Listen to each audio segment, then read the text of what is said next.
Olá pessoal, bem-vindos a mais um episódio do VideTalks. Hoje a conversa é com um dos principais nomes em estruturação de sistema de vendas no Brasil. Nosso convidado é o João Olivério, ex-Country Manager da Zendesk, fundador da Sales Assistant e mentor de vendas na G4 Educação. Com uma trajetória que combina experiência em consultoria, tecnologia e liderança comercial, o João defende que vender é uma ciência, não apenas um talento.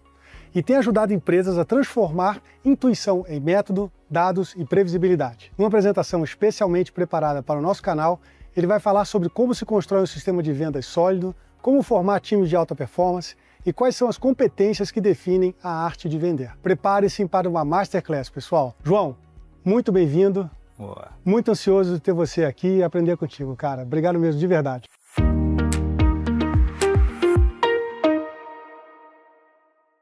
Marco, obrigado pelo convite, pela oportunidade. Sabe que você é um cara que eu admiro muito. E eu vi que o desafio vai ser grande, né? Porque passou tanta gente boa, ainda vai passar muita gente legal por aqui.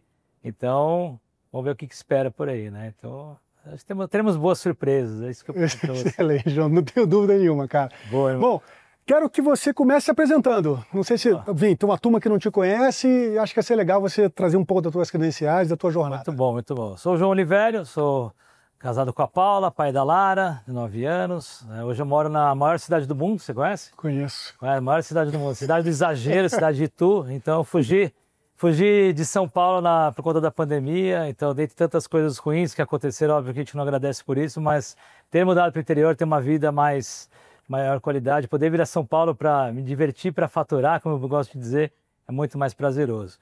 Então, tenho uma carreira muito voltada para áreas técnicas, tecnológicas. Comecei desde pequeno, desde que a internet existe no Brasil, no 94, 95, já programava, ainda em bloco de notas, que muitos nem sabem o que é isso, você certamente sabe do que eu estou falando. Mas assim, comecei programando, desenvolvendo, criando um monte de coisa, até que na própria faculdade estudei na Poli, fiz engenharia civil na Poli USP, e percebi que desde cedo eu tinha uma vontade, uma visão, um interesse de querer empreender, me desenvolver. E era uma época que ninguém falava nada disso, foi no começo dos anos 2000, né? Ninguém falava de empreendedorismo, não existia o termo startup, nada disso. Então, de certa forma, podemos chamar hoje de pioneiro, mas na época eu fui talvez uma ovelha negra, né? Dentro do pessoal que queria fazer uma faculdade justamente com o intuito de querer se formar, fazer programa de trainee, trabalhar em grandes consultorias. Comecei minha carreira em consultoria, passei por Accenture, por UI, por alguns negócios, né, na área relacionada à consultoria, entendi desde cedo o poder e a importância de trabalhar com metodologias, que é algo que hoje rege tudo aquilo que eu faço, tudo que eu desenvolvo. É curioso, quando a gente está na época de consultoria, para quem já passou por isso, sabe que metodologia é uma coisa difícil, tem que seguir processos, rotinas e tudo mais, mas hoje faz toda a diferença. A partir daí, ainda na faculdade, desenvolvi uma agência digital, tive vários negócios relacionados a isso, agência digital, empresa de apresentações em PowerPoint, tive sistema de e-mail marketing e eu programando tudo isso, curiosamente, até que em 2010, acho que foi a minha última incursão como um programador /vendedor /empreendedor, assim, naturalmente falando, em que eu tive um dos primeiros sites para as coletivas, né, no Brasil. Os sócios estavam terminando MBA nos Estados Unidos, daí era febre, era moda lá, Groupon e tudo mais, me convidaram para montar. Então programei, aproveitei o sistema de e-mail marketing para gerar os primeiros clientes, aquela coisa maluca para quem se lembra dos vouchers, tickets. Então era uma vida bem diferente do que é hoje, que todo mundo está acostumado com isso. Foi um precursor em muito daquilo que a gente conhece até hoje. Dito isso, 2010, depois eu resolvi empreender para os outros também.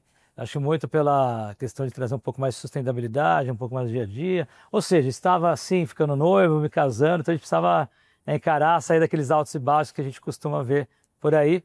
E é isso que eu fui trabalhar, né? Ainda não abandonei o lado empreendedor, fui convidado para assumir uma das empresas da Rocket, no fundo de investimento, e lá para tocar um negócio desde cedo. Lá pude entender um pouco dessa dimensão toda que a gente vê hoje, negócios milionários que crescem muito rápido, dinâmicos. E é isso que a minha vida efetivamente mudou, e por isso que eu estou aqui hoje também para falar sobre vendas. Mudou quando eu entrei numa empresa chamada Zendesk, estava querendo entrar no Brasil oficialmente, e eu fui escolhido para poder ser o Country Manager da empresa, o diretor comercial, e poder trazer a empresa para cá. Eu já vendi aqui internacionalmente, e lá que eu aprendi muito daquilo que eu acredito hoje que faz parte do mundo de vendas, que é trabalhar de forma organizada, estruturada, de forma científica, que acima de tudo, né, o CRM é o nosso melhor amigo. O CRM tão odiado por aí, né, pelos vendedores, mas ele tem que ser considerado o nosso melhor amigo.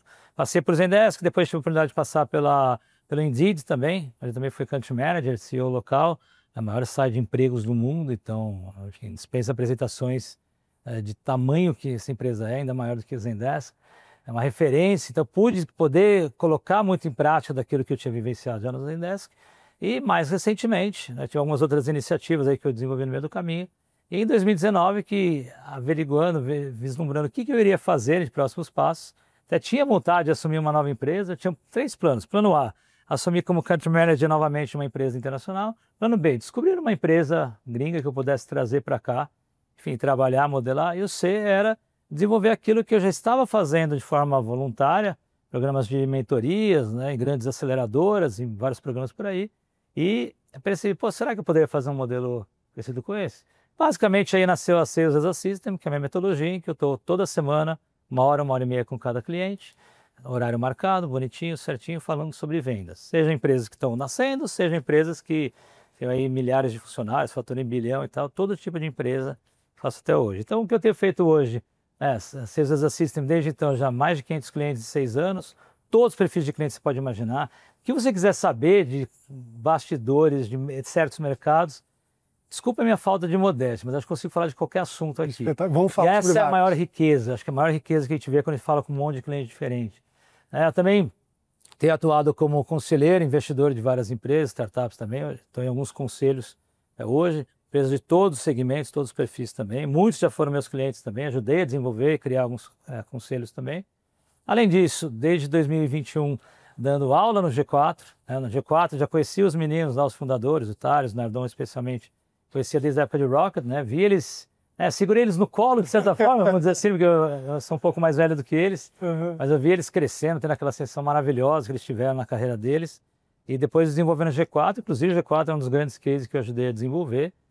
Justamente porque virou uma máquina de vendas. É impressionante o que os caras fazem. É impressionante, um negócio assim, surreal, colossal. E para quem duvida, às vezes acha que tem um exagero nos números, eu posso falar porque eu tenho acesso quando eu quero, já tive acesso ao CRM deles, tenho acesso aos números, estou vivo lá o dia inteiro. Fui o primeiro mentor convidado para as imersões de vendas, para os produtos online de vendas. Então, para mim... E eles são aquilo mesmo. Os caras são. Lógico, cada um tem as suas características, a complementariedade é importante. Tem coisas que eu acho que eles deveriam expor mais, eles não expõem, às vezes expõem muito daquilo que... muitas vezes que o público quer ver também, claro. Mas assim, tem muitas qualidades assim, que não estão na frente das câmeras, que eu acho que deveriam ser mais desenvolvidas, mais apresentadas por aí. Então eu tive a oportunidade de ajudar os meninos lá, no começo, pô, mérito é todo deles, óbvio. Eu só fui um guia para algumas coisas. Trabalhei com alguns dos diretores lá guiando. E, enfim, desde então já, acho que mais, 6 mil, 7 mil alunos para viajar hoje. Alunos que passaram pelos cursos que eu ajudo, que eu ministro lá. E aí foi que em 2020, no começo do ano, se eu tinha meu plano B era trazer uma empresa de fora, eu trouxe uma empresa de fora, uma empresa chamada Apollo. Na época, uma empresa pequena, acho que faturava, tinha 30 e poucos funcionários, faturava, acho que tinha captado 9 milhões, faturava 7 de dólares. Uma série A, basicamente. E, enfim, uma empresa que nasceu já sem escritório nem nada, antes mesmo da pandemia. Uma empresa incrível, assim, que eu estava usando já com alguns clientes, falei, pô, esse negócio é interessante. Falei, e se eu, na minha cara de pau, escrever para o fundador e falar, what about coming to Brazil? Então, tenho estratégias e técnicas a partir daí. Trouxe a Apollo para o Brasil, já são 5 anos trabalhando junto com eles. Hoje a empresa é um unicórnio, série D, Sequoia investindo, é um negócio... colossal, mais de 100 milhões de faturamento. E mais recentemente, dado isso tudo que eu tenho procurado fazer, eu desenvolvi um projeto chamado Beyond the Demo, que eu poderia dizer que é um Netflix para ferramentas de tecnologias, de vendas, de growth, de produtividade. Então, justamente pensando que a gente tem que olhar ferramentas com um pouco mais de carinho, vai ter um pouco a ver com o nosso assunto aqui. Então é algo que eu gosto de mostrar do meu jeito, da minha forma. O conceito eu chamo de Beyond the Demo, porque eu percebi que quando eu estava vendendo Apollo, é uma coisa interessante, que eu acho que é uma dica que eu dou para todo mundo, empreendedores especialmente, ou qualquer um que vai desenvolver novos negócios. Você tem que sujar suas mãos. Muitas pessoas falavam assim, pô, às vezes agendavam uma demo, alguma apresentação com Apollo, e eu atendia. Eles falavam assim, pô, João, mas você é mentor no G4, você não sei o que lá, você está me atendendo, eu sou um SDR, sou um cara qualquer aqui, você está me atendendo. Eu falei, eu vou fazer todas as demonstrações até o momento que eu entender que consigo passar isso adiante, desenvolver, e, acima de tudo, eu gosto. E aí eu percebi que o quê? Que o que faz um grande sucesso quando a gente fala de vendas não é o famoso qual a dor que você resolve. Assim, como você resolve, de quem você resolve, quais outras dores vão surgir no meio do caminho. Quantas empresas não falavam sobre Apollo, outros softwares, por exemplo, que eu criava um problema na área de tecnologia ou na área financeira, porque a gente queria colocar uma solução. Então, o conceito de Beyond the Demo vem a partir daí, porque eu percebi que para vender o que era uma ferramenta bacana, hoje é a maior empresa do mundo de geração de demanda, de prospecção, eu tinha que ensinar primeiro para o público brasileiro o que é prospectar. Certamente você e todo mundo que está nos assistindo não aguenta mais receber aqueles maravilhosos e-mails e mensagens até no LinkedIn, falando: olá Marco, como vai? Vi que você é CEO e founder da Vindi e deve ter um problema XYZ. Como você está na próxima terça às 10 da manhã para um papo de 15 minutos? Aqui está o link da minha agenda. Aqui está o link para a minha agenda. Assim, não funciona. Então isso é o que as pessoas sabem. E aqui eu falo que, infelizmente, aqui no Brasil, tem muito aquela cultura do telefone sem fio. Um ensina para o outro, ensina para o outro, ensina para o outro. Pô, tive a oportunidade, 12 anos atrás, né, estar na Zendesk, em que a maioria dos caras com quem eu trabalhei, que eu aprendi, eu não sabia nada de vendas, no final das contas, essa é a real. Sabia vender essa caneta, mas eu não sabia, né, como que era essa forma estruturada toda. Eu era um cara bom de comunicação, que é super importante. Mas aí, no final das contas, eu vi que o que fazia diferença mesmo, e por ter aprendido na fonte, era o conceito que eu aprendi de Beyond the Demo, que é o além da demonstração. Se eu fizesse uma aula sobre prospecção quando eu estava apresentando a Apollo, ou qualquer outra ferramenta que eu tivesse, mas assim, se eu estivesse dando uma aula sobre isso e, por sinal, usando aquela ferramenta, a pessoa captava, entendia, ela via que não era só uma demonstração que eu estou fazendo, eu estava dando uma aula, um conceito. Então, quando alguém tiver a oportunidade de acessar, é gratuito, não cobra nada. Um dia eu pretendo monetizar a partir daí, mas assim, é muito legal porque traz uma visão diferente de você poder olhar essa parte ferramental, que é super importante, que eu não quero dar spoiler também do que a gente vai falar. Basicamente, tudo isso que eu faço... Basicamente. Básica, só isso. Mas o mais engraçado, vou te fazer uma pergunta rápida aqui. Vai. Não, mas sou eu que tenho que fazer pergunta para você, João. Podcast, talk não é entrevista, né? A gente aprendeu isso. Diga. Mas qual que você acha que é o tamanho da minha equipe hoje? O tamanho da sua equipe hoje? Uma equipe entre SDRs, entre financeiro, executivos, operacionais. Uma equipe gigantesca de você mesmo e só você. Exatamente. Porque eu não tenho pretensões, eu não tenho, acho que um produto que eu possa dizer que eu queria ser o primeiro unicórnio do mundo. Unicórnio? Você nunca tinha escutado. Não, outro dia, ou sei lá se eu inventei também, mas assim, eu não tenho essa pretensão porque o meu negócio não é vendável, não é necessariamente escalável e tá tudo bem. Exato. Aí tá tudo bem. Exato. Mas assim... Você consegue fazer de forma estrutural, que é muito do que a gente vai falar aqui também. A gente já está falando, né, etc. Agora, João, com toda essa experiência, cara, é óbvio que você vai defender, né, assim, que vender é ciência, não é arte. Mas um dia vender foi arte e virou ciência, ou são as duas coisas? Tem espaço para arte junto da ciência no processo de vendas? Queria que você trouxesse luz sobre essa história. Vender. Vamos lá. É arte, é ciência, são os dois juntos. Para algumas coisas é arte, para outras Vamos lá. É ciência. Faça uma pergunta. Você tem algum hobby artístico, vamos dizer assim? Não tenho. Música? Não tenho. Tenho uma frustração artística. Adoraria ser baterista, mas não Olha, foi para mim nessa... eu sou baterista e assim, não é necessariamente uma grande qualidade, tá? Como não? Cara? Os caras são geniais fazendo aquilo que eles fazem. Mas vamos lá. O que você acha que, vamos dizer, bateria é uma arte ou uma ciência? Eu acho que o processo de aprendizagem é uma ciência, mas é uma arte. Vamos lá. Aí tem aquele 0,001%, tem aquele algo a mais, que a gente pode dizer talvez seja arte. Então, se a gente puder dizer que 100% ciência versus arte, acho que não. Mas na maioria dos casos... Método. É método. Metodologia. Cara, eu estou num processo agora como baterista, que estou em desenvolvimento também, de estudar com metrônomo. O que faz o metrônomo, né? Tic, tic, tic, tic, tic, tic. É o quê? 1, 2, 3, 4. Repeat. 1, 2, 3, 4. Loop. 1, 2, 3. É isso. É ritmo, é cadência e tal. Então, não tem muito segredo. É você treinar, repetir, errar, ajustar, vai melhorar. Você vai melhorando. Tem aquele 0,01%, que é outro nível, que os caras são muito bons e ainda tem algo a mais, que tem um lado de arte. Mas mesmo arte, se for ver, tem técnicas, técnica de pintura, por exemplo, técnica de composição, se é uma técnica, tem uma tecnicidade, tem uma tecnologia, tem um método, algo ferramental, um processo por trás. Simples assim.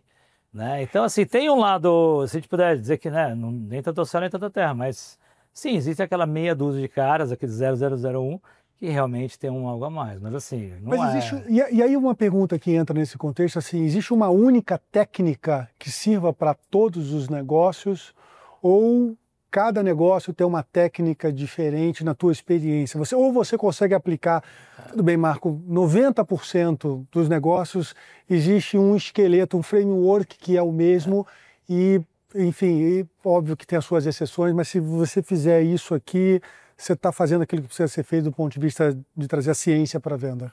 Vamos lá, acho que dentro de um processo macro, que vai ser, fazer uma brincadeirinha aqui com você, que vai ser a conclusão dessa brincadeira, dentro disso a gente tem várias, vamos chamar subtécnicas, como a gente poderia chamar, mas várias especificidades que podem servir para cada propósito. Uhum. Por exemplo, se eu tenho uma empresa de software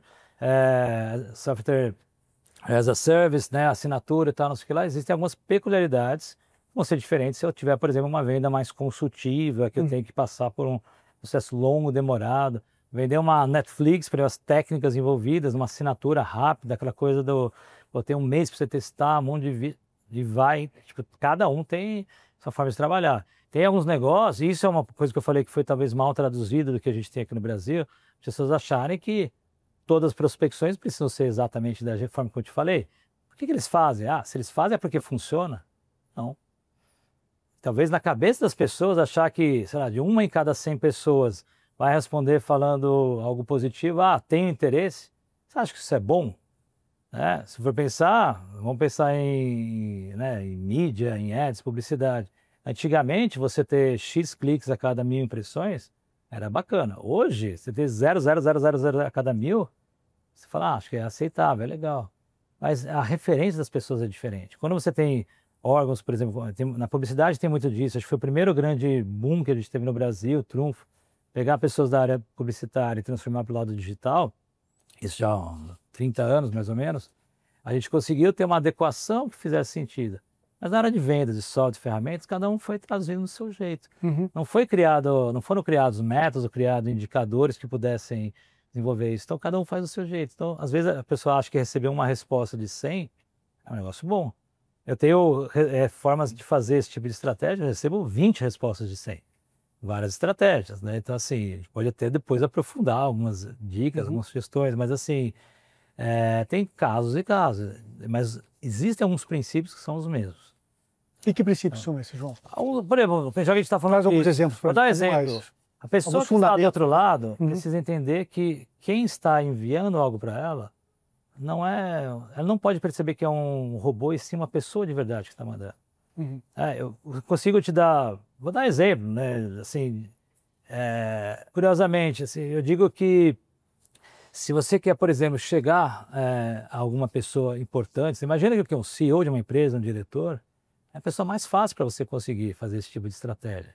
Só que você não vai empurrar nada, não vai querer vender nada. Eu nunca mando um e-mail para ninguém querendo vender nada, mas sim me relacionar. Então, qual que é o maior ativo das pessoas? Que é a carteira dela, bolso? Não. É o tempo, é a dedicação, é o conhecimento dela. Sim. Tenho certeza, você é um cara experiente, um cara demandado. Se alguém te escreve hoje falando assim, Marco, vamos dizer, gostaria de bater um papo com você, queria aprender com você, porque você é um cara experiente, um cara bacana, um cara legal. Você vai responder essa pessoa? Sim, sem dúvida. Vai, sem dúvida. Agora, se alguém chega para você falando, ô Marco, tudo bem, aquele papinho todo que eu te falei, você vai? Não. Não vai. E não é difícil você fazer, inclusive, modelos robóticos e similares, falando sobre o Marco, sobre quem você foi vendo. Não é difícil fazer isso, tem ferramenta para isso. Só que a diferença qual que é? Quem está do outro lado tem que perceber que você genuinamente está querendo aprender com ela, se desenvolver. E a partir de uma relação verdadeira, a pessoa vai ver que quem está do outro lado. Aí você vai trazer suas credenciais, falar quem você é. Sempre importante uma enchidinha de bola, um egozinho, as pessoas gostam disso. Então você mostrando isso sem exageros, você consegue ter a atenção de quem está do outro lado. Então se você quer vender eventualmente um produto para alguém, ter alguém, sei lá, para investir no teu negócio, não precisa chegar logo de cara querendo vender. Mas eu não quero gastar o tempo da pessoa. O que ela mais tem é tempo. Mais tem é interesse de ajudar. que ela talvez não tenha, aquele interesse de olhar, pô, a pessoa só está olhando para mim porque ela quer meu dinheiro, quer minha carteira. E isso é uma coisa que não funciona. Funcionou já um dia, hoje não funciona. Então, a partir de técnicas como essa, está reproduzindo, nos casos, pô, a gente já se conhece há um tempo, né? Teve alguns contatos, algumas conexões, mas assim, eu tenho zero interesse em, vamos dizer, querer vender algo para você, acredito que você também é o contrário. Mas uma dessas, a gente conhece, conversa, se relaciona, estamos aqui juntos, falando, pô, você acha que não podem surgir coisas bacanas? Óbvio que podem. E é esse que é aí que é o ponto do relacionamento, que é uma coisa que a gente aprendeu lá com os nossos pais, avós, tataravós, que é aquela história do barriga no balcão, de você conhecer seu cliente, de você valorizar. Isso é fundamental. Isso não é um pouco de arte, João? Então, é arte no sentido de você conseguir fazer de forma genuína. Sim. Mas assim, se eu, por exemplo, eu estou usando 1 milhão de técnicas Claro. com você. Se quer Claro. que eu te conte todas, eu vou contar. Claro, a gente não tem problema nenhum. Eu quero, Mas, porque assim, aqui estamos aprendendo um monte. Não, porque tem muitas técnicas que a gente consegue usar, mas se você faz de uma maneira forçada, Sim. ela perde o seu... Tem que ser uma coisa natural. Mas deixa eu te interromper para fazer uma pergunta que conflita também um pouco com esse mundo maluco que a gente está, de acelerar tudo. Double, triple, vambora, escala, robô. Como é que você... Ou seja, qual o limite da tecnologia para ganhar escala, gerar resultado maior? É a mesma coisa que eu acabei de falar. E você entrar com essa coisa mais pessoal, mais de entender os interesses? Tudo que eu procuro fazer, se é o contato one-on-one, sempre é o João que está fazendo. Se eu te mandar uma mensagem um dia, por mais que você olhar assim, fala doutor, tudo bom? Você pode ter certeza, eu estou escrevendo, posso até colocar um robozinho para mandar para muitas pessoas e quem responder, posso, mas eu procuro fazer one-on-one. Só que no paralelo, meu amigo, paralelo tem umas mágicas acontecendo, tem meus minions trabalhando lá para isso. Que minions são esses? Vou te dar um exemplo, vou dar um exemplo simples, hoje um negócio que eu tenho que é simples de falar, mas as pessoas olham assim. Aqui não dá para a gente fazer algo interativo aqui, se desse a gente faria. Mas, por exemplo, quando eu dou minhas aulas, basicamente, eu coloco meu QR Code, por exemplo, né, para as pessoas terem meu contato. A partir do momento que ela dá um ok lá, vem uma mensagenzinha no WhatsApp, uma propagandinha, uma mensagem minha, ela dá um ok, então estamos conectados no WhatsApp. O que normalmente aconteceria? Eu teria 150 telefones sem o nome das pessoas lá. Sim. Só que eu já tenho meus minions trabalhando.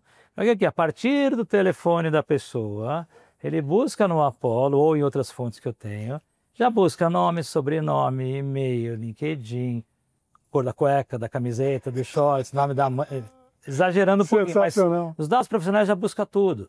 E aí o que acontece? Tenho tudo isso prontinho, já grava no meu CRM, já grava no meu celular, então eu tenho uma agenda pronta o tempo todo, são 150 pessoas numa aula que estão se conectando comigo. Aí você fala, pô, João, então você já pode mandar mensagem, querer vender alguma coisa para todo mundo. Não, eu não faço isso. Eu não faço. Primeiro porque eu não tenho como dar vazão a isso, eu não tenho produto para isso. Perfeito. Graças a Deus, minha agenda, com 20 a 25 clientes frequentes, ela se enche. E está tudo bem. Eu ganho bem, não posso reclamar, não sou greedy, pedante, nada, ser ganancioso de querer fazer tudo. A não ser que eu tivesse milhões de produtos para vender, é outra história. Mas a minha realidade hoje é diferente. Quero fazer isso, que me dá vontade e energia. Então, no final das contas, por trás, eu estou fazendo... Se eu quiser, posso criar já automaticamente uma notificação, uma atividade para daqui a tantos dias eu entrar em contato com a pessoa, então, mas eu deixo. Mas qual que é a beleza disso? Toda semana, mês, algum ex-aluno, algum aluno de uma... Por exemplo, de alguém que foi numa palestra que me assistiu, a pessoa escreve, oi João, tudo bem? Aqui é tal pessoa. Eu já sei que é tal pessoa.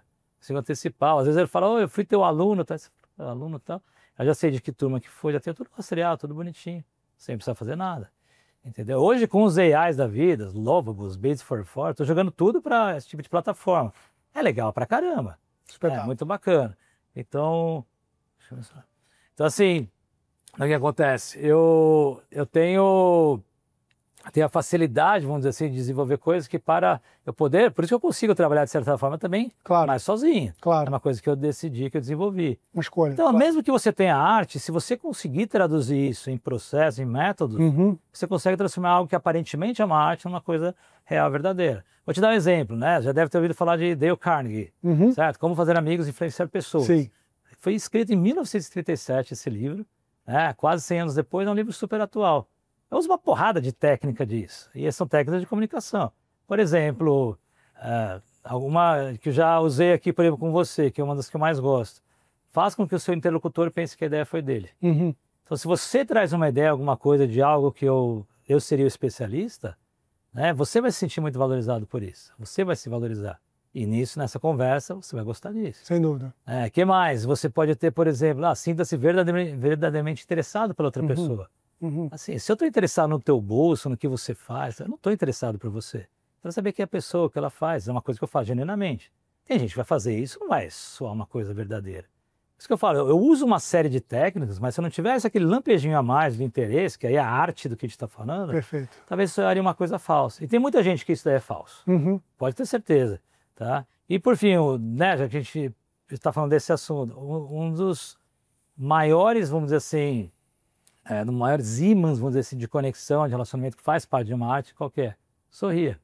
Então, você está sempre sorrindo, alto astral, isso daí, aí tem provas científicas, não vou entrar aqui em todos os detalhes, mas que sorrir é uma das maiores armas que você tem.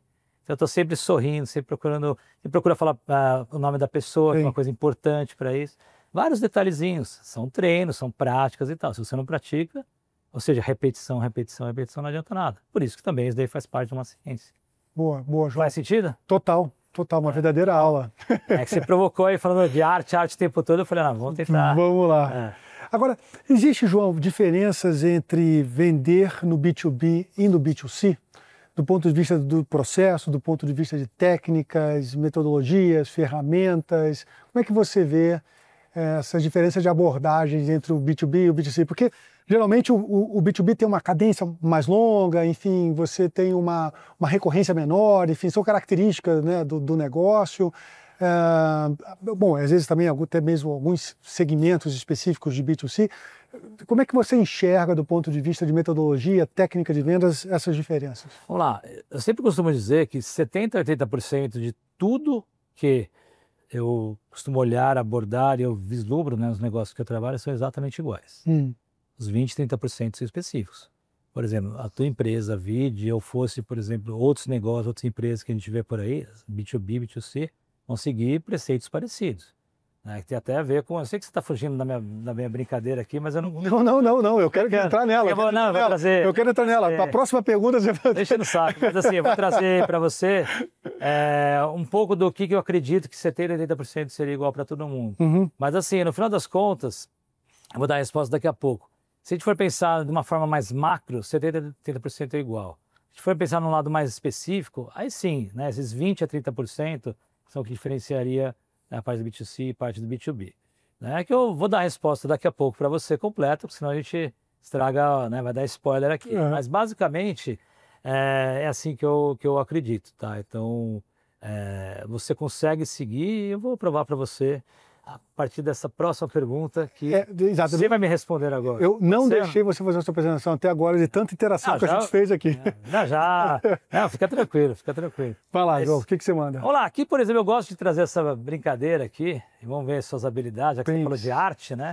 Então, só precisa responder uma simples pergunta. Eu fui provocar o homem aí, ó. Não, a ideia é essa. Vamos lá. Qual é a pergunta? Como desenhar uma coruja? Lápis e papel na mão, senhor Marcos. Alguém pode me ajudar aqui com o lápis e o papel na mão? É para eu desenhar uma coruja aqui? Vamos lá. Dá para pegar a câmera depois? A gente só vai fazer ele passar vergonha. Depois eu vou fazer. Desenhar a coruja. É muito fácil, tá? É muito fácil desenhar a coruja.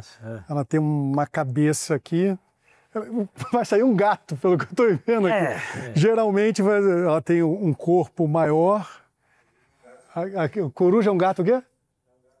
É um gato de asas. Boa, vou botar uma asinha aqui de um lado, vou botar uma asinha aqui do outro. Demorado essa coruja, hein? Vou botar 2 olhões aqui gigantescos. Tem um bico aqui também. Imagina que vai vir uma obra, sei lá, do Renoir, do Miró. Aqui, é uma arte. É uma arte. É provocado, só porque você falou muito da arte, eu vou falar da ciência, né? Pronto, tá aqui a minha super coruja. Eu vou deixar o mestre avaliar. Você tem certeza que você quer mostrar mesmo? Acho que vamos manter aqui. Vamos manter aqui só pra gente. É um mix de... Eu não sei do que é isso, mas... É um personagem de Hogwarts. Pode ser. Pode ser. Não, mas Hogwarts está desprezando aí. Desprezando um talento... Ainda bem que, né, você não é um artista, mas eu vou ensinar para você, para toda a nossa turma aqui, como desenhar uma coruja.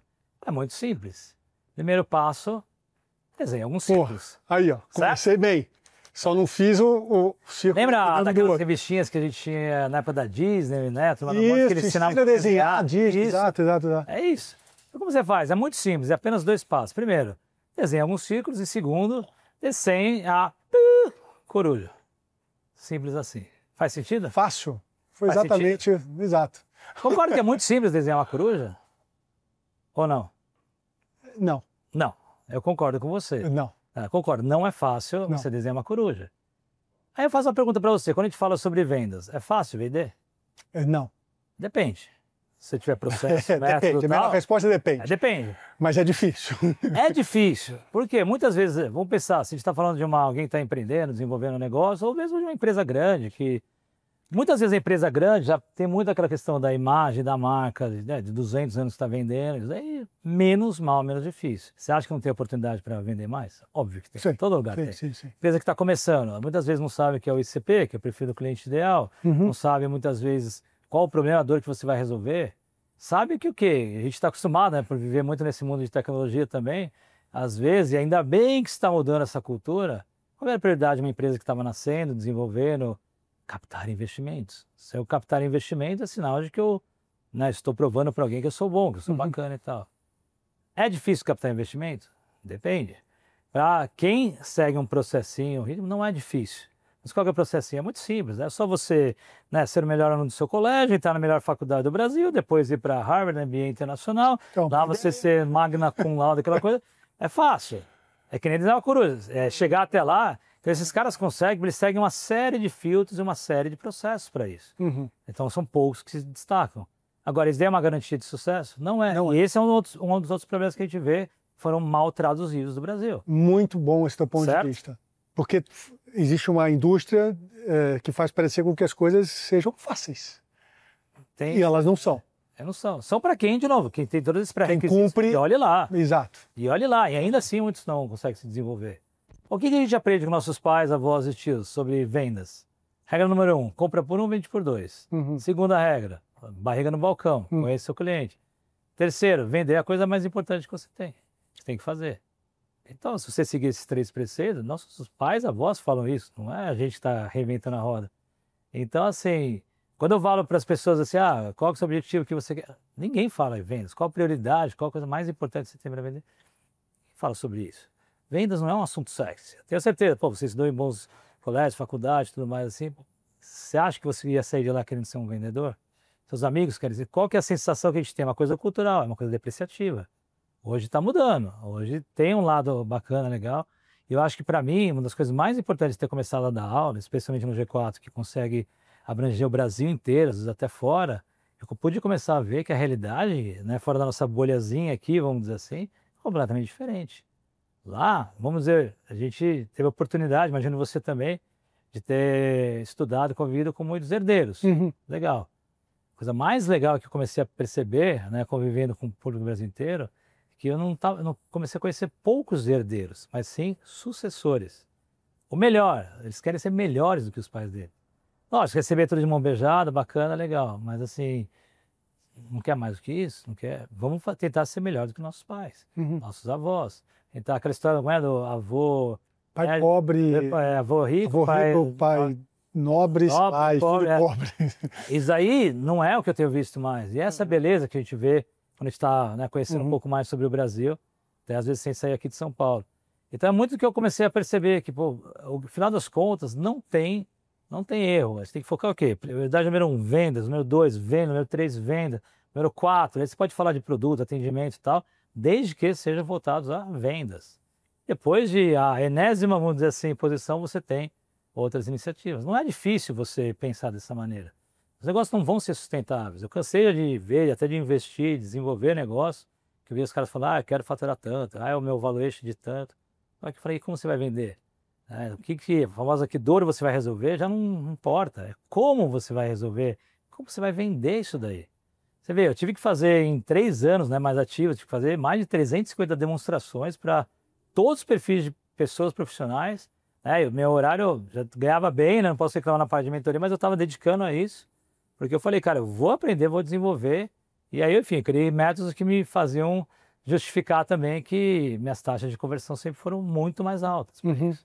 Então, por exemplo, muita gente me pergunta, João, eu quero fazer um modelo de SDR, executivo, CS, tal, não é?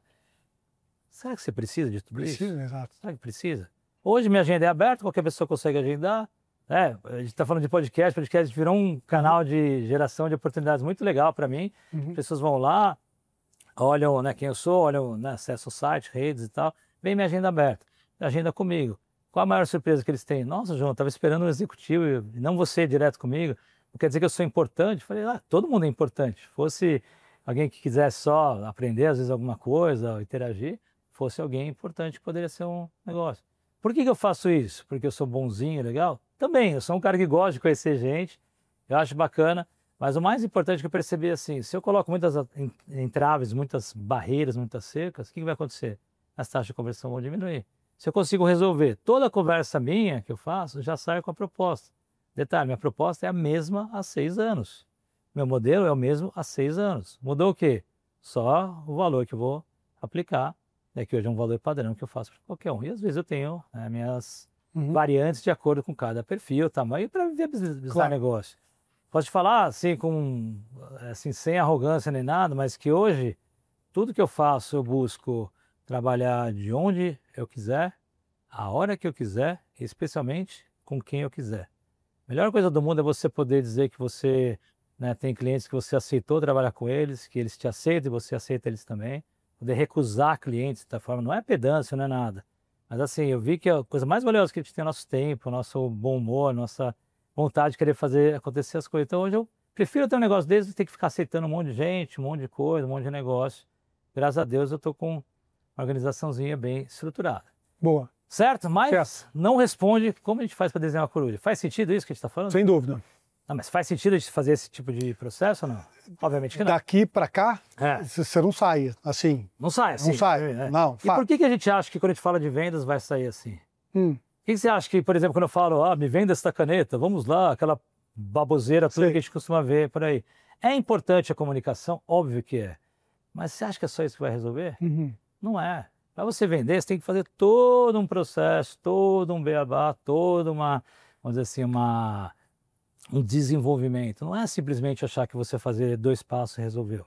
As pessoas acham que é fácil, eles desprezam o valor da área de vendas, dos processos, de tudo aquela metodologia, ou como eu gosto de dizer, da sistematização da área de vendas. Então tem toda uma regrinha e eu posso te explicar agora, se está curioso para saber como desenhar uma coruja. Tem 3 exemplos aqui para você. Concordo que qualquer um dos 3 aqui, você vai certamente chegar num resultado melhor do que o teu? Desculpa a sinceridade. Não, obrigado pela... a parte que me toca. Sem dúvida alguma.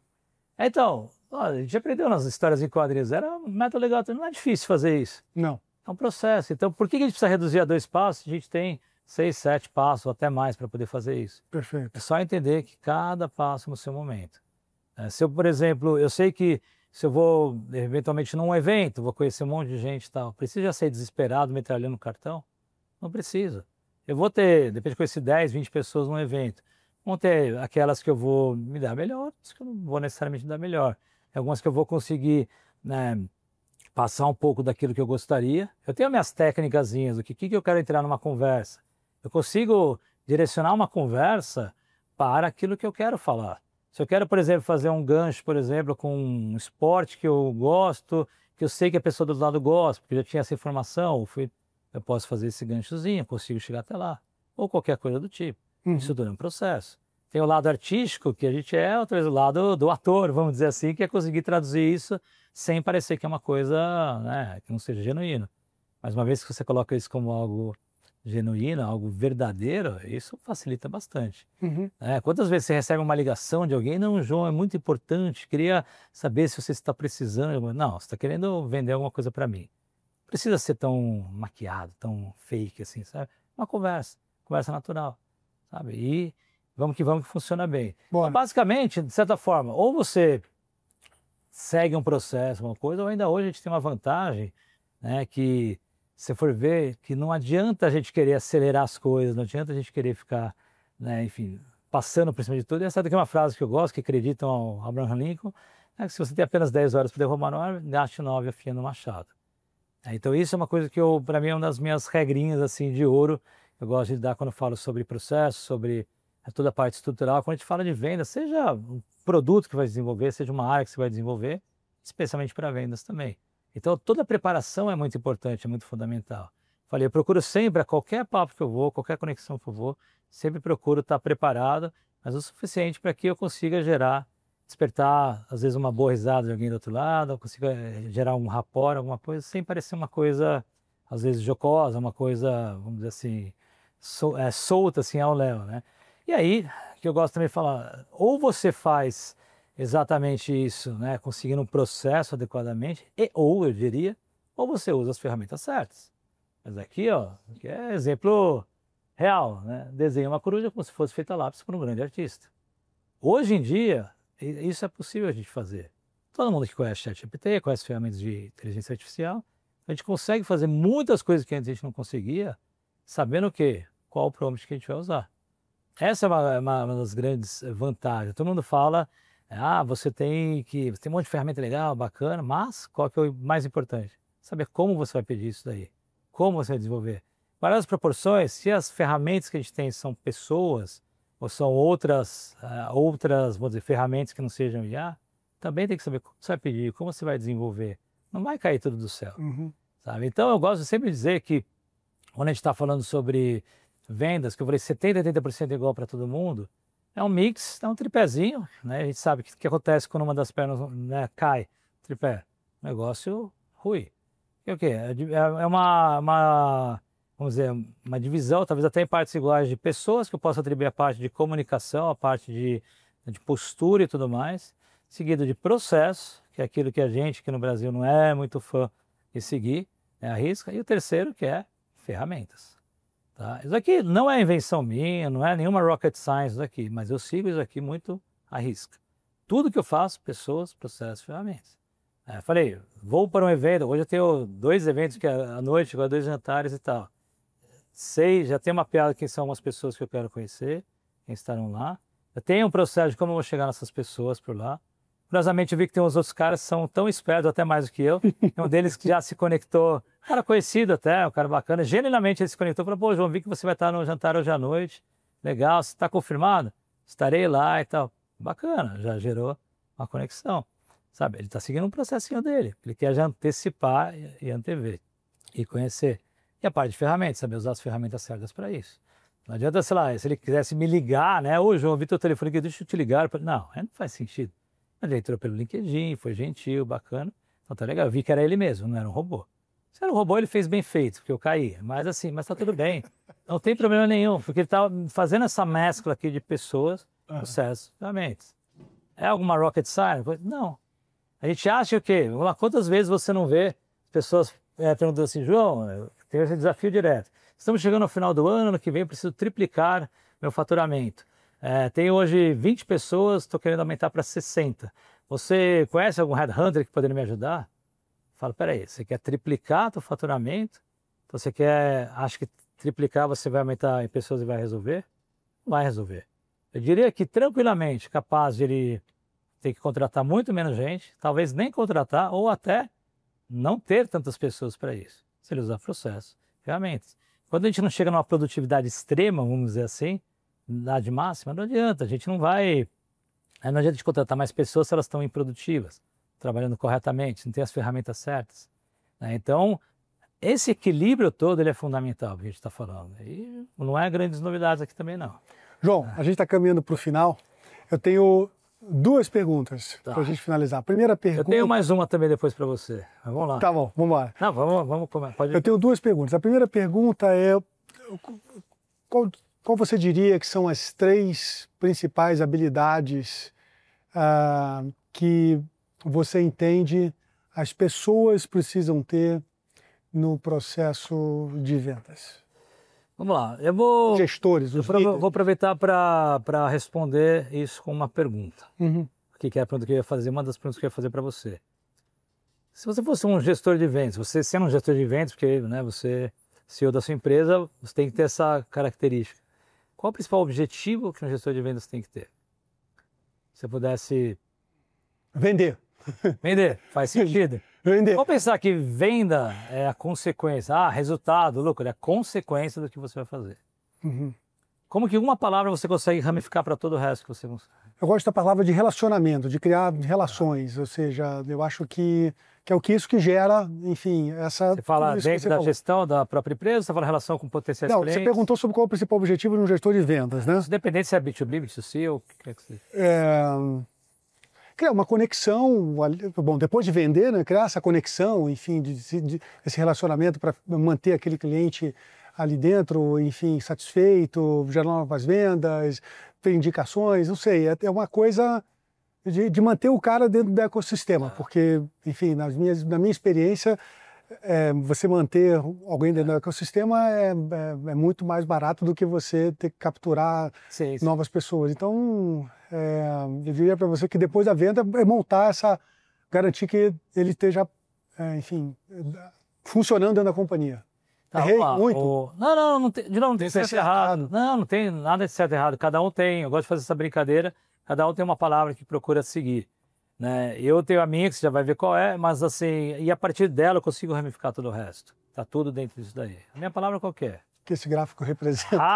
Não, que antes de eu te falar qual que é a palavra, o que eu quero te mostrar aqui? O que esse gráfico representa? Tá tudo relacionado a isso. Só para você saber, essa aqui é a nossa meta e aqui é o nosso resultado alcançado, tá? Esses aqui são dados, acho que são dados reais, mas enfim, são do ano passado. Eram dados reais relacionados ao meu negócio. Eu vou te falar, isso aqui é uma notícia positiva, tá? Sei. Isso aqui, o que você pode me dizer? Eu brinco assim, o valor do dólar que a gente queria mostrar que a gente alcançou, não é tão positivo. São as ações, não sei, João, das empresas que aprontaram por aí, né? Não sei, mas uma coisa positiva, as pessoas, pode ser o CAC, a redução do CAC, né? Você pode dizer, ou do churn, podia ser um monte de coisa do tipo. Não, isso aqui, ó, o que é esse gráfico aqui? Nada mais é do que o gráfico da minha perda de peso. Certo? Espetacular. Uma salva de palmas. Salva de palmas, Porque, vamos lá, que raios tem a ver uma coisa com a outra? Você é um vendedorzaço, João. Adoro. Putz, eu não sei, é que eu tô inspirado por você aqui, né? Tô melhorando, né? Tô fazendo aulas de oratório. Também são milhões de palestras que já fiz, aulas e tal. O que acontece? Isso aqui, ó, não faz muito tempo. E aqui, novo, você tá me vendo que eu tô mais fit, né? Tá daí. Né? Então tô mais apresentável. E detalhe, né? Você sabe que era para eu ter gravado aqui com você, mas lembra o que aconteceu no meio do caminho. Eu lembro. Eu lembro. Lembra disso, né? Então, pô, tive que cancelar com você. Mas qual que é a beleza do negócio? E se eu disser para você que quando eu comecei a fazer na minha perda de peso, eu sabia exatamente o dia que eu ia chegar na minha meta. Você acredita? Você não é médico, eu também não sou médico. Dá para a gente garantir que uma ciência, vamos dizer, é uma ciência e não... Vindo de você, eu acredito. Daria para acreditar, Vindo de você, do modo como você trabalha, eu não sou médico, nutricionista, eu não sou nada para poder, enfim, cravar exatamente isso. Mas eu sou um cara de números, eu sou um nerd, vamos dizer assim, que para tudo que eu faço procuro trazer metodologia, desenvolver, enfim, tudo aquilo que serve no meu dia a dia, eu consigo traduzir isso em números. Vamos pensar o seguinte, tá? Minha meta, originalmente, era uma coisa perto, vamos dizer que fosse 50 quilos, tá? 50 quilos em 10 meses, é algo factível ou não? Muito difícil. Eu acredito que sim. Muito difícil. Você, acho que você foi magro a vida inteira. Exato, eu acredito. Eu não tenho um lugar de fala muito sobre isso. Eu tenho bastante lugar de fala. Mas eu acredito que seria difícil. 13 anos atrás, para o meu casamento, eu precisei perder 50 quilos. Só que na época não tinham remédios milagrosos como a gente tem hoje, foi na alimentação. E eu perdi. Tinha 10 meses para perder 50 quilos. Então vamos usar a matemática a nosso favor. Por mês, 50 quilos dá 5 quilos por mês. 5 quilos por mês é impossível? O cara que estava na época estava mais ou menos com o mesmo peso. É impossível ou não? Não é impossível, mas... Eu sei por estudos, que não foi eu que desenvolvi, óbvio, que um homem consegue perder numa dieta mais restritiva, baseada em proteínas, de 8 a 12% do seu peso por mês, mulher de 6 a 10%. Fala que poucos meses eu bati mais do que 6%, uma performance até para você ver que eu até que dava umas roubadinhas, não é que eu fui perdendo todo o peso que poderia. Hoje eu estou com acompanhamento médico, acompanhamento de medicação também, para facilitar, né, para poder acelerar esse processo todo. Só que o que acontece? 50 quilos em 10 meses, 5 quilos por mês. Dizer que temos 5 semanas, depois a gente volta. 5 quilos por semana. Desculpa, 5 quilos por mês. No mês, 1 quilo por semana. semana. 140 gramas por dia. Opa, São 2 pães de queijo que a gente deixa de comer num café da manhã que a gente vai. já ficou mais fácil. 140 gramas, só entre aspas isso daí. Vamos colocar, desculpa a brincadeira, uma gordurinha, vou colocar em 200 gramas que fica muito mais fácil. Maravilhoso. Se todo dia eu pesar 200 gramas por dia, Já em ficou mais 250 fácil. dias eu mataria os 50 quilos. 200 dias até dá menos do que 10 meses. Então eu tinha uma lambuja aí, uma gordurinha para poder, né, pra poder perder esse peso todo. E sabendo que o que também não é uma ciência exata. Então no começo eu perco mais peso, como a gente viu por causa dos percentuais. Depois fica mais difícil de perder. É natural, depois tem que fazer mais exercício, aquela coisa toda que eu não sou médico para poder ficar ensinando. Mas qual que era o bacana disso? A partir de um método que eu desenvolvi, né, eu posso garantir que tudo que pode ser mensurado também pode ser previsível. Só passar aqui rapidinho, só para você entender, eu desenvolvi um modelo bem simples, tá? Apesar de parecer mega sofisticado, em que todo dia eu me pesava. Se eu perdesse mais do que 200 gramas, o que acontece? Verdinho, parabéns, estou no caminho certo. Se eu perdesse, o que acontece se eu perco 150 gramas? É ruim? Sim e não. É bom porque eu estou perdendo peso, mas eu não estou batendo a minha meta. Ok? E aí, o que eu comecei a fazer? Se eu estivesse perdendo, no início eu coloquei 200 gramas, depois eu vou diminuir porque é mais difícil de perder. Todos os dias perdendo 200 gramas, o que acontece? Vou vendo a comparação do real do target. Imagina uma situação como essa, hipoteticamente aqui, ó. Eu estava, nesse período aqui, eu estava 3 quilos abaixo do que seria, ou seja, estava uma performance melhor, porque no começo é mais fácil, com 3 quilos de gordurinha, de lambuja, para a meta que eu deveria ter. Eu deveria estar pesando, no caso, 126,50, eu estava pesando 123. O que acontece? 3 quilos dividido por 200 gramas são 15 dias. Se eu me balizasse só por isso daqui, eu saberia exatamente quantos dias a mais ou menos daquela data prevista que eu poderia estar perdendo meu peso. Então vamos supor que hipoteticamente ia dar, vamos dizer, fosse dia 25 de setembro que eu ia bater a meta dos 50 quilos perdidos. O que acontece? 15 dias à frente, então 10 de setembro que eu ia bater. Todos os dias eu ia fazendo isso, analisando, né, avaliando isso tudo, o que acontece? Tudo se torna previsível. E aí depois, né, até influenciado pela época da pandemia, que a gente começou a entender o que é média móvel e tal, tudo mais, eu conseguia elencar e saber quanto que eu estava perdendo, como estava a minha tendência. Fiz vários modelinhos aqui, de novo, é tudo super simples isso aqui, tá? Não tem nada de rocket science, de AI e tal. Só baseado se eu continuasse na meta diária, né, o peso atual mais a meta diária, o peso dos últimos 7 dias, 15 dias, para ir balizando. Eu conseguia chegar, né, no caso aqui está desatualizado, mas era quando eu estava fazendo esse regime também. De novo, na época eu não fui tão bem sucedido, mas deixei gravado aqui. Então, ele me dava uma ideia de quando que eu ia perder. Então, né, o que a gente faz no começo do ano? Né, metas de resolução de ano novo. Vamos perder peso e tal. Então, eu me comprometia o quê? A chegar a um peso próximo aí a 90 quilos, a chegar até o Natal. Essa era a minha meta lá atrás. Tive percalço no meio do caminho, como eu te mostrei, por isso que é importante. Lá eu deixei de tomar medicação por quase 2 meses, que eu tinha emagrecido, engordei um pouco mais, sabe? Não foi aquela história de ir para o hospital, né, ser operado, fazer uma cirurgia e achar que eu vou perder peso. Não, porque depois eu precisei comer alimentação normal, convencional. Então a recuperação, eu ganhei uns 5, 6 quilos. Então isso não me impediu de chegar no número que eu queria. Talvez demore um pouco mais, mas se eu chego no final do ano, vamos dizer que eu não bati 90 quilos para o Natal e tal, tudo mais. Beleza, mas se eu tiver com 92, 95, é uma coisa ruim? Não é, eu já estou em outro shape, em outro momento, em outro mood. Então, eu aceito isso de uma maneira muito mais organizada, estruturada. Por quê? Porque eu estava olhando isso de forma previsível. Então, tudo que eu consigo fazer hoje, tudo que eu faço hoje no meu dia a dia, por isso que eu não mudo meu negócio, porque hoje eu preciso do quê? Preencher os horários que eu tenho. É simples assim, não é sofisticado. Eu ganho um determinado valor, então, quanto que eu vou ganhar no mês? Sei lá, 20 clientes vezes X que eu ganho. Esse é o meu valor que eu tenho nas minhas consultorias, fora outros negócios que eu tenho. Não tenho a menor ideia de quantos meus investimentos de startups vão render alguma coisa.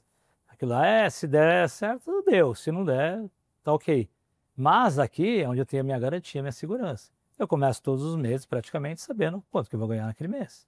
Mesmo sendo empreendedor, mesmo tendo a minha montanha-russa no meio do caminho. Então, por isso que para mim, quando eu falo, previsibilidade é a coisa mais importante que qualquer pessoa, gestora, tem que saber. Então, para saber, será que eu vou precisar de alguma captação no meio do caminho? Será que a captação é só luxo? Será que eu vou poder contratar mais funcionários? Se eu não sei o grau de produtividade de alguém, eu não tenho a previsão de qual vai ser a produtividade de alguém, faz sentido eu contratar mais gente que vai ser improdutiva? Então, eu consigo, para tudo que eu faço, eu trago previsibilidade. Um exemplo rápido aqui, quando eu estava no Indeed, eu queria contratar mais gente, meu chefe falou, você não pode contratar. Quando você atingir um determinado número de faturamento por cada vendedor que você tem, você não precisa nem pedir ninguém. Já o RH lá nos Estados Unidos já vai ser acionado para já começar a contratar mais alguém para você nunca ficar desamparado. Não, a gente está falando de uma empresa de 7 mil funcionários, 4 mil vendedores, super, sabe? Então eu não conseguia, nem para não, a gente fica, aumenta a minha meta, não, tudo é previsível, organizado. Não dá para a gente fazer tudo isso, estou falando de situações de empresas que já estão muito mais desenvolvidas. Mas assim, eu conheço empresas muito maiores até que não têm maior de previsibilidade. E quando eu falo sobre previsibilidade, eu gosto de falar de duas previsibilidades. Quais são? De receita, né, de vendas e de tempo. Opa. A coisa mais importante que a gente tem que entender, adianta a gente vender pra caramba e não saber usar nosso tempo. Eu falei, hoje eu consigo ter uma vida muito bem equilibrada, trabalho pra caramba, mas de forma super estruturada, que todos os negócios que eu procuro trazer dentro desse conceito mais metodológico, para que a gente consiga desenvolver muito bem quanto a gente vai ganhar, também como a gente vai ganhar em relação ao uso do nosso tempo também. Falei, eu consigo começar um mês sabendo que eu tenho X clientes, minhas manhãs estão ocupadas, algumas tardes estão ocupadas, então o resto do tempo eu consigo fazer o que eu bem entender. Posso fazer um esporte, posso almoçar com a minha esposa todo dia se eu quiser, levar minha filha na escola, levar no tênis, no balé. Eu consigo fazer uma vida equilibrada e sem culpa. Entendeu? Então, trabalhar cada vez mais, e aí você pode ver, né, nosso querido amigo Joseph Tepperman, que fala sobre o futuro do trabalho. Em 2017, quando eu estava no Indeed, o que eu aprendi sobre o futuro do trabalho? Que as pessoas vão ter múltiplos empregos, é o que acontece comigo, de certa forma, eu sou advisor, sou mentor, conselheiro de várias empresas, a gente vai ter múltiplas receitas diferentes, a gente vai trabalhar no tempo que a gente quiser, de onde quiser, isso em 2017. Nos Estados Unidos já era mais realidade isso. No Brasil, se você falasse isso, era um ET. A pandemia começou a ajudar. Então, muito disso eu estou fazendo, que é algo que veio um clique, eu comecei a desenvolver e estruturar a partir daí. Então, tudo que eu faço hoje, como eu te falei, baseado em saber de onde eu vou trabalhar, a hora que eu trabalhar, com quem eu vou trabalhar, naturalmente, quanto que eu vou receber por isso. Então, tudo que eu faço está voltado para essa parte, porque eu, de certa forma, consigo, em qualquer negócio que eu desenvolvo, qualquer coisa que eu faço, eu consigo trazer esse conceito de previsibilidade com apenas duas perguntas. Quanto e quando? Certo? Quanto? A gente está falando de receita de vendas. Quando? A gente está falando de situação. Previsão do tempo. Quantos graus teremos no fim de semana, no sábado? Quantos milímetros de chuva teremos no domingo? Se eu perguntar hoje, né, a gente está no meio do mês de outubro, quanto você vai fechar nesse mês? Minha cabeça, a gente está no dia 20, já foram 2/3 do mês, 2/3 do mês, meu pace tem que estar entrando, até agora eu fechei 50%, estou um pouco abaixo. Se eu estou em 80%, tem que fechar. Minha cabeça está sempre assim pensando em previsibilidade. A partir dessa palavrinha, eu vou trazendo todo o resto aqui para dentro. Faz sentido? Espetacular. Desculpa se eu até alonguei um pouco mais aqui. João, eu queria super te agradecer, cara. Eu acho que uma das coisas que me deixa muito orgulhoso de fazer o que a gente faz aqui no VideTalks é ser um veículo, ser um canal para que vozes, pontos de vista, perspectivas como a sua possam alcançar lugares que a gente nem imagina, porque é de uma contribuição incrível. Obrigado por você ter dividido, enfim, não só a tua visão profissional, mas como também a maneira como você também cuida das coisas da sua vida. Eu acho, sem dúvida nenhuma, serve de referência e inspiração para muitas pessoas. Então, super obrigado. Enfim, reparamos um erro, não vou dizer que foi um erro histórico, mas assim, uma pena histórica de que você não estava nas temporadas anteriores, mas tudo tem o seu tempo certo. E até a tua apresentação, ela trouxe contextos bastante enriquecedores, porque a gente não teve aquela oportunidade lá. Eu nem ia conseguir fazer essa brincadeira, né? Contribuir aqui, eu também observei isso. Eu não conseguiria fazer a brincadeira da perda de peso, porque eu não tinha perdido ainda tanto, não ia ficar tão legal, né? Que foi tão agregador aqui, cara. João. Mas eu que agradeço, Marcão, obrigado, cara, parabéns pelo que você está fazendo. Parabéns por esse mix aí de bate-papo com aula, né, com apresentação. Eu falei para você, quando me chamou a atenção, eu falei, caramba, deixa eu trazer uma coisa, você me jogou a barra lá em cima também para falar, pô, não é só contar histórias, conversar. Então, eu que agradeço imensamente aí, pô, parabéns pelo canal, conta comigo aí para divulgar, para trazer outros convidados, que eu sei que tem muita gente legal que você certamente você vai conseguir extrair o melhor delas também. Então é isso aí, obrigado, João. Bom, obrigado, querido. Valeu. Turma, então é isso. A gente se vê nos próximos episódios do VideTalks. Um abraço, obrigado e até a próxima. Tchau, tchau.